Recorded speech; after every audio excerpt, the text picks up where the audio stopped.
Just Cheesy the Podcast, presented by Just Cheesy Productions.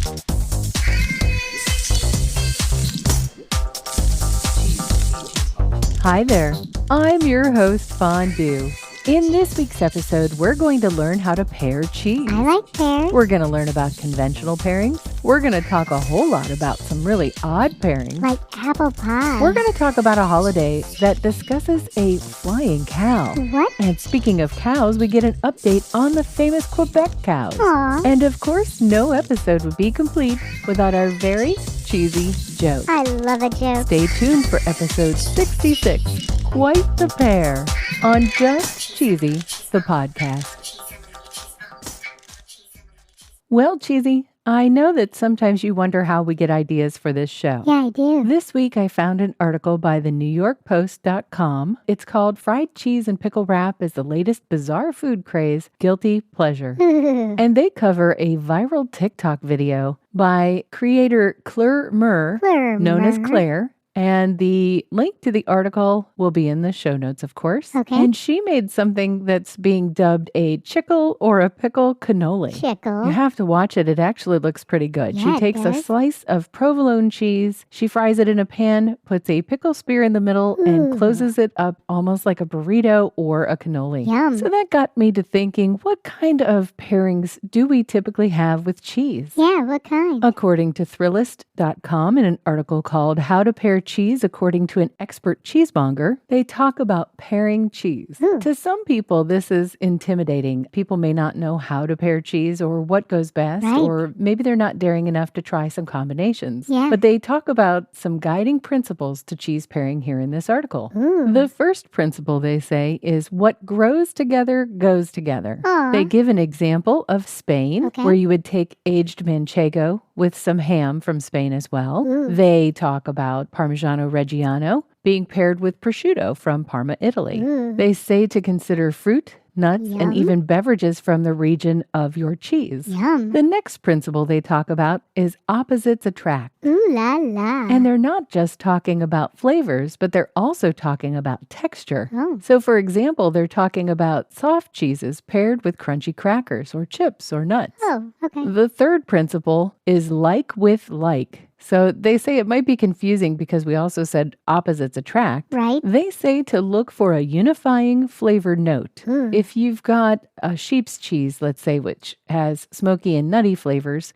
you would want to pair this with a meat like bacon or smoky salami. Oh, so good. They say that once you've got these rules, you can start to pair your cheese. They give a few suggestions. Okay. They talk about blue cheese having a salty, creamy flavor or an intense peppery bite. Ooh, yum. Because it's so funky, they opt for sweetness, so a drizzle of honey Yum. or a glass of sweet wine. Ooh. Gruyere is next on the list, and because it's very nutty, they actually suggest pairing it with nuts. Of course. Brie is next on the list. The texture can vary, but the flavor for the most part is sort of buttery. Yum. A lot of people pair this with traditional fruits, Okay. jams, or honeys. Yum. And of course, some people pair it with roasted vegetables. Ooh, yum. I happen to like it on a cracker or Yeah. some crusty toast. Oh, yum. The article mentions mozzarella. Okay. And obviously, this goes on pizza and lasagna and in deep fried cheese sticks. Ooh. Since it's from Italy, they suggest eating it with roasted tomatoes, Ooh. basil, or even Parmesan. Yum. And they also talk about cheddar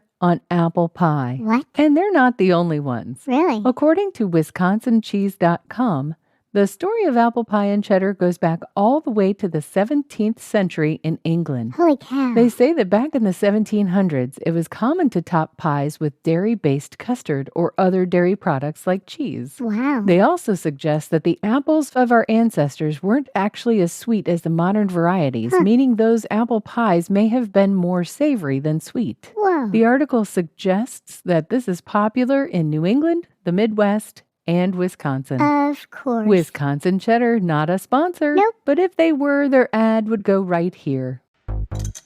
Have you ever wanted to listen to the web? Yeah, Well, Newsly makes that possible. they do. They're an all-in-one audio super app for iOS and Android. Super app. You can listen to trending articles on the web on topics that you choose and get them read to you in a natural human voice. What kind of topics? Sports, Cheese? tech, business, science. Cheese? I'm sure there's even cheese. Yay! They even have an entire section for podcasts. Are we there? Of course we are. Ooh. It's one of my new favorite podcast apps. They even have digital radio. Holy cow. Just go to www.newsly.me to download it free. Whoa. Or use the link in the description.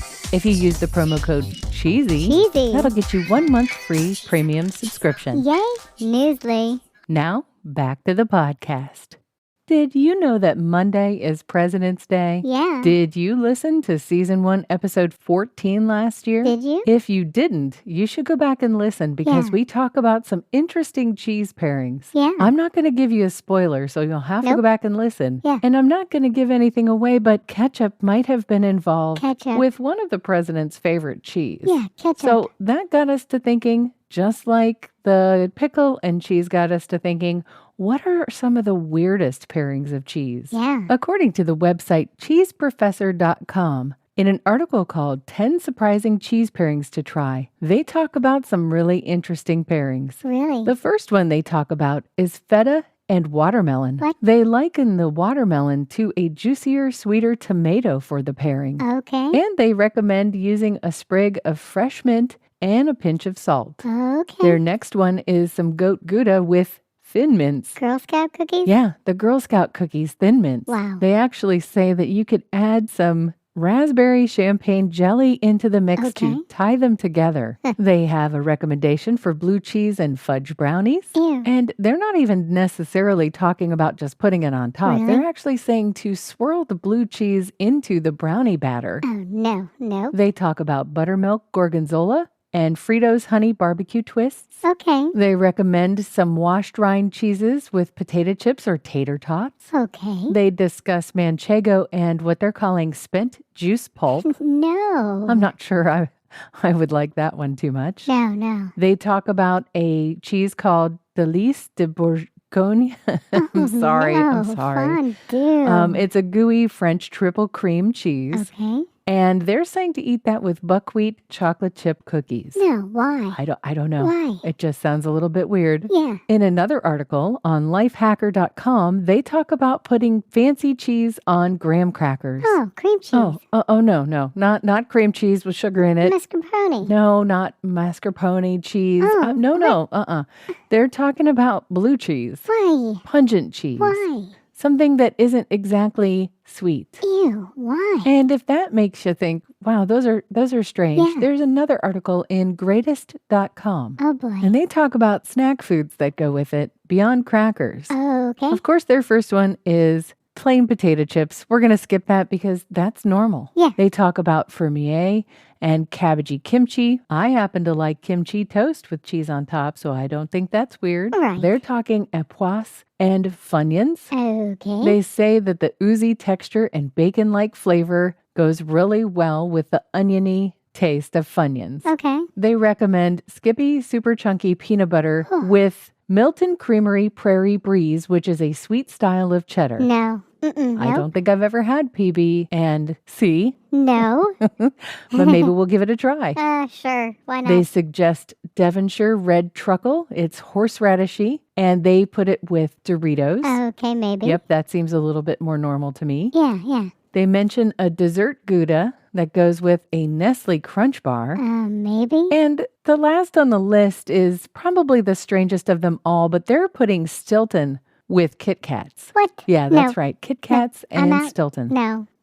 Let us know your most unique pairing. Yeah. We'll be putting that question out there this week on all of our socials. Yeah. It's time for my favorite segment. This week in cheese. Yesterday was a holiday called Cow Milked While Flying an Airplane Day. Oh, wow. According to nationaltoday.com, a cow named Nellie J Aw. became Elm Farm Ollie, and this was the first cow to be flown and milked in an airplane. Wow. This was part of a study to test the effects of height on a cow's ability to produce milk. Whoa. The flight was also meant to show the ability of the new Ford tri-motor aircraft that began production in 1925. Holy cow. This flight took place on February 18th, 1930. Whoa. The purpose was to demonstrate to farmers that animals could be flown from one place to another and be milked en route. Clearly, it never really took off. Took off. There was a painting of the cow commissioned in 1930, Wow. and apparently in 2003, the Bovine Cantata in B-flat major, Whoa. a poem for Elm Farm Ollie, was written by Barry Levinson. Aw. And last but certainly not least, in an article on cbc.ca, the fugitive cows in Quebec were captured after months on the run. Aw. If you recall, there were 20 dairy cows that had been on the run since July in Quebec. Yeah. They grazed, they destroyed property, and they were just living their best life. Oh, yeah. But the winter was bound to be a little bit dangerous for them, and people have been trying to get them caught since, obviously, July. Yeah, they were. So about the end of January, they were able to bring them back Yeah. to the farm. They said they're adapting super well. Aw. And apparently, they caused tens of thousands of dollars in damage. Whoa. They trampled and ate crops in the cover of darkness. Oh, no. They would eat the top half of the corn and leave the bottom half, and the rain would get inside, so they'd completely lose the crops. Oh, no. From what we can tell, they're home now, and they're safe and sound. I'm ready for a joke, Fondue. Okay, why did the cheesemonger lean to one side? I don't know. Because he only had one stilt on. Oh, my. Get it? Stilton, Oh, stilt yeah. on. That was silly. Yep, it was super silly and a little bit cheesy. Thanks for listening to Just Cheesy the Podcast, episode Thank you. 66, Quite the Pair. Yeah. In the next few weeks, we're updating our website, www.justcheesy.com, so we'll have more interactive articles and features just for you. Stay cheesy, everybody.